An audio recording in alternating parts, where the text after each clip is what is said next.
Happy Shivratri सभी लोगों को मेरी तरफ से। हैप्पी शिवरात्रि। सभी लोग आज व्रत होंगे, बहुत से लोग व्रत होंगे आज। मेरा भी व्रत है आज शिवरात्रि। आज भोलेनाथ की शादी है, पार्वती जी मैया। कितना अच्छा पावन दिन है, बहुत अच्छा लगता है। आज के दिन को बहुत अच्छा लगता है। भगवान जी को बेलपत्ती चढ़ाते हैं। आप लोगों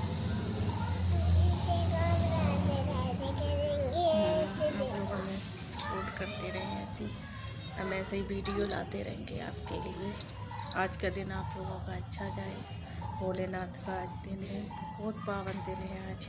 आज के दिन हम लोग पूजा करते हैं, बेलपत्री चढ़ाते हैं, बेर हो गया, गन्ना हो गया, बहुत सी चीज़ें भोले बाबा को चढ़ाते हैं। आप लोग अच्छे होंगे, आप लोग ऐसे ही सपोर्ट करते हैं। राधे राधे।